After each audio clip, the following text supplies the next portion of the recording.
చిచ్చి చిచ్చి చిచ్చి మందకృష్ణ మాదిగ అమ్ముడు పోయాడు. తెలంగాణలో మాదిగలు ఓటేశారా, మోదీకి గెలిపించారా, 50 సీట్లు వస్తాయని అందరూ అనుకున్నారు. నేనన్నా 5 నుంచి 10 సీట్లు రావడమే కష్టం అని. బొట్టాబొట్టిగా 8 సీట్లు వచ్చాయి. ఎవడింటాడు మందకృష్ణ మాదిగ మాటలు? పవన్ కళ్యాణ్కి 1% ఓట్లు లేదని తెలంగాణలో తేలిపోలేదా? 2 లక్షల ఓట్లు పడితే కొత్తగూడెంలో 2000 ఓట్లు రాలేదంటే అర్థమేంటి? 100కి 1 ఓటే. ప్రజలు మనతో ఉన్నారు. ఎందుకు?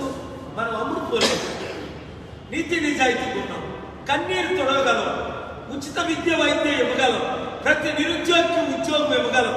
మీ ఇష్టం. కష్టపడతారా? ఒక్కొక్కరు 100 మంది 1000 మందికి చెప్పండి. 100 రోజులు టైం ఉంది. ప్రజాశాంతి పార్టీని గెలిపించుకోండి. బీసీ ఎస్సీ ఎస్టీలందరూ ఏకం కండి. లేదా వాళ్ళు అమ్ముడు పోయారని వాళ్ళతో పాటు మీరు స్టీల్ ప్లాంట్ పోతే ఎవరికి నష్టం? 2 లక్షల కుటుంబాలు. ఈ 26 మంది అందులో 4 అమ్ముడు పోయారట. వాళ్ళకి కాదు కదా, వాళ్ళకి 100 కోట్లు 1000 కోట్లు వస్తున్నాయి.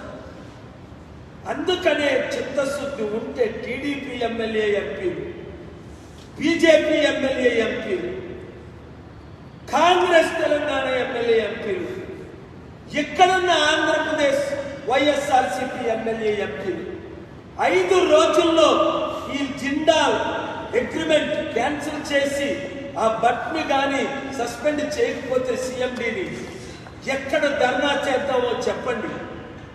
లేదు మేము అమ్ముడుపోయాం, మేము ధర్నాలు చెయ్యం, మాకు మోదీ అంటే భయం అంటే ప్రజలారా మీరు అర్థం చేసుకోండి. Thank you very much. Sir, మీకు